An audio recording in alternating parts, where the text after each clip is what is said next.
दूसरे दिन का खेल सपने की तरह था, का पूरा दिन सपने की तरह ही खेल। कब डिक्लेयर कर रहे हो, कितने रन बना रहे हो बता दो।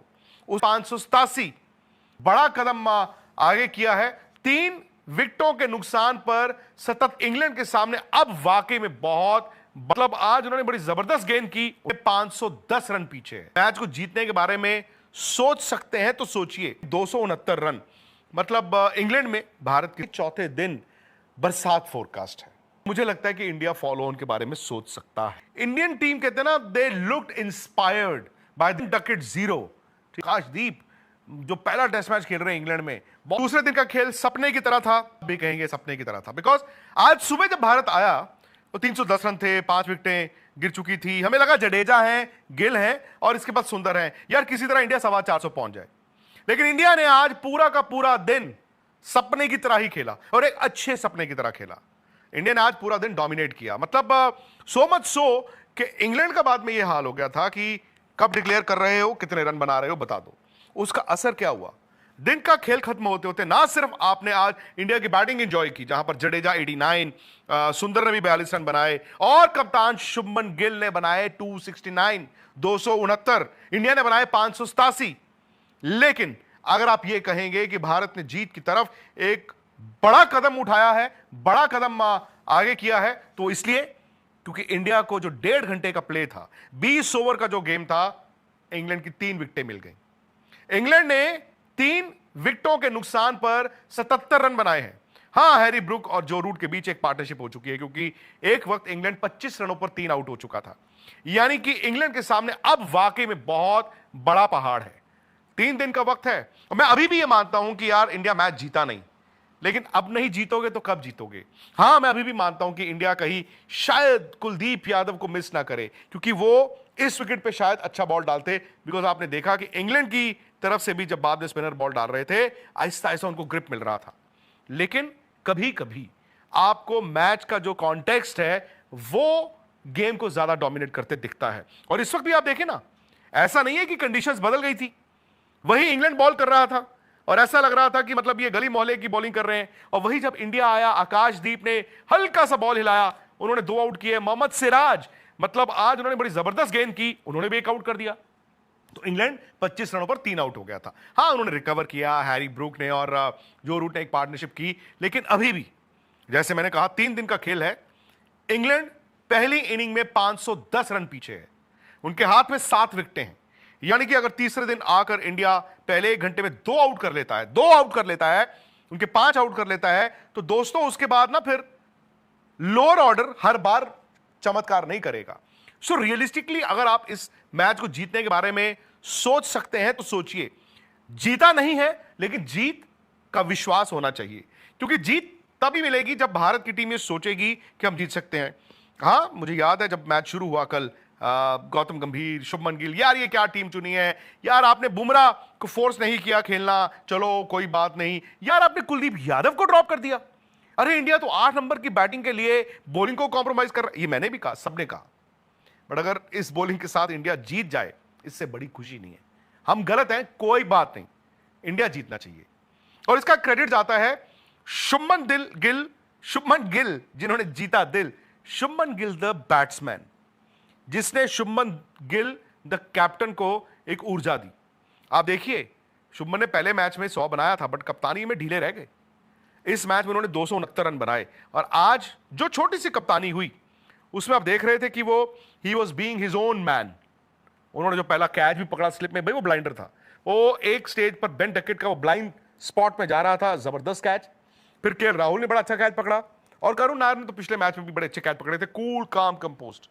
इंडिया शायद यह भी जानता है कि बॉलिंग इतनी खराब नहीं थी, क्योंकि आपने पिछले मैच में 9 कैच छोड़े थे तो आप नीचे लग गए बॉस। आज 3 कैच इंडिया ने अच्छे पकड़े हैं, एक और चांस बना और ये शुभमन गिल की कप्तानी थी, जो एक गेम प्लान के तहत उन्होंने आकाशदीप से अंदर बॉल डलवाया, उन्होंने ऐसे ब्रूक ने शॉट मारा और हुआ क्या, शुभमन गिल ने शॉर्ट मिड पे थोड़ा ज्यादा आगे चले गए। इनफैक्ट उसको शॉर्ट मिड कहें या सिली मिड ऑन के बीच कहें, वो ज्यादा आगे थे। वो फ्लिक जरूर हवा में गया और उस स्टेज पे ना वो शॉट तेज था, शुभमन गिल के पास वक्त नहीं था। अगर वो 2 कदम पीछे होते शायद वो भी एक कैच होता। सो विच मीन्स कि जो कप्तान है वो अपनी बैटिंग को देखकर कॉन्फिडेंट फील करता है। भाई उन्होंने जैसे 200 बनाए थे, मैंने तो कहा कि आज शुभमन जी आप बना दो 300, क्योंकि इससे अच्छा मौका नहीं मिल सकता। और शुभमन ने गलती भी नहीं की है बॉस। 387 बॉलें खेले, 269 रन मारे, लेकिन किसी स्टेज में मारधाड़ नहीं की, मेरिट पर खेलते रहे। टेस्ट मैचों में जो बैटिंग होनी चाहिए। एंड में क्या हुआ, वो एक ना बस वो ढीला शॉट ऐसे मारा उन्होंने और यहां पर उनका कैच हो गया। लेकिन 269 रन, मतलब इंग्लैंड में भारत की तरफ से ये तीसरी डबल सेंचुरी है। सुनील गावस्कर 1979, राहुल द्रविड़ 2002, आज शुभमन गिल 2025। ये किसी भी इंडियन बैट्समैन का सेना कंट्री में, मतलब साउथ अफ्रीका, ऑस्ट्रेलिया, न्यूजीलैंड और इंग्लैंड, किसी भी इंडियन बैट्समैन का सेना कंट्री में ये हाईएस्ट स्कोर है। एंड आई थिंक एक चीज तो है कि शुभमन गिल द बैट्समैन ने जो किया, अब शुभमन गिल द कैप्टन, वो जीत के अलावा सोच नहीं सकते। अब बड़ा ट्रिकी सिचुएशन इंडिया के लिए हो सकती है। एक तो है कि क्या इंग्लैंड का दिन तीसरा ऐसा ना आ जाए जैसे इंडिया का आया, पता नहीं, क्रिकेट है भाई, इंग्लैंड के साथ कुछ भी हो सकता है। इसीलिए मैं कह रहा हूं कि इंडिया को ना पहले आधे पौने घंटे में एक आउट करना बड़ा जरूरी है। एक हो गया फिर दूसरा भी हो जाएगा। लेकिन इंग्लैंड, आपको भी मालूम है यार, 2 सेशन में ना वो टीम बदल भी सकती है। मैं ये नहीं कह रहा हूं कि वो 587 रन बना देंगे, बट यार अगर वो 350 350 तक भी चले जाते हैं ना, एक तो वक्त जाता रहेगा, और दूसरा बड़ा ट्रिकी सिचुएशन ये है कि चौथे दिन बरसात फोरकास्ट है। सो बरसात अगर मैं कहता हूं आधे दिन का गेम भी ले जाता है, तो यार ये ना आपको टाइम कल को फैक्टर इन करना पड़ेगा। सो इंडिया के लिए थोड़ा ट्रिकी ये हो सकता है कि 388 रन बनाने हैं इंग्लैंड ने फॉलो ऑन से बचने के लिए। मैं बहुत आगे जा रहा हूं, सॉरी, बट यार ये तो टीम भी सोच रही होगी ना। तो 388 रन उनको बनाने हैं इंग्लैंड को फॉलो ऑन से बचने के लिए। इसका मतलब है कि उससे नीचे अगर फॉलो ऑन आता है तो क्या इंडिया देगा, या फिर जो आजकल अमूमन होता है कि आप कहते हैं नहीं यार हम दोबारा बैटिंग करेंगे, अब आप चौथा ही आना। इंडिया नहीं चाहेगा इंग्लैंड को चौथा मिले, ठीक है। दूसरी बात यह कि आप अगर 80 ओवर डाल चुके हो, 85 ओवर, आप फिर अपने बॉलर्स को आराम भी देते हो, तो इसीलिए कप्तान आजकल फॉलो ऑन नहीं कराते हैं। बट सवाल यह होगा कि अगर इंडिया के लिए बहुत अच्छा बेस्ट केस सिनारियो कुछ ऐसा हो कि आप 200 240 पे उनको आउट करते हो, फर्ज कीजिए आपने 60 65 70 ओवर बॉल डाला हो, तो मुझे लगता है कि इंडिया फॉलो ऑन के बारे में सोच सकता है। क्यों?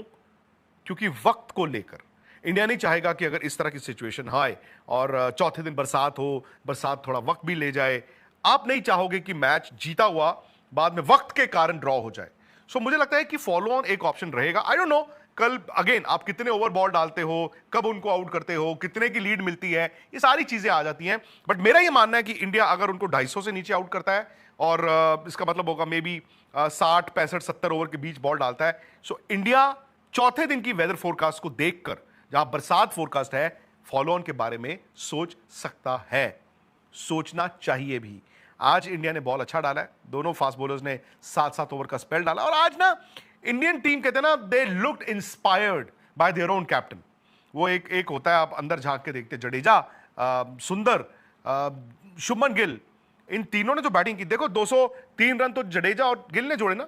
उसके बाद क्या हुआ, वो 8 नंबर पर आपने बैट्समैन खिलाया, अब वो अपना काम वहां पर तो कर गए हैं। बॉलिंग में मुझे नहीं मालूम, बट सुंदर और जो शुभमन गिल की 144 रन की पार्टनरशिप हुई, वही मैच निकाल के ले गई।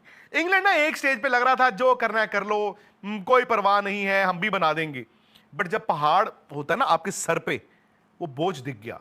बेन डकेट 0, ठीक है जी, और ओलिपॉप क्या जबरदस्त प्लेयर है, 0 हैट्रिक चांस। आकाशदीप जो पहला टेस्ट मैच खेल रहे हैं इंग्लैंड में, बॉल आगे फेंका है, एक कैच यहां से शुभमन ने पकड़ा है, एक कैच इधर से राहुल ने पकड़ लिया, और थोड़ी देर बाद क्रॉली भी आउट हो गए।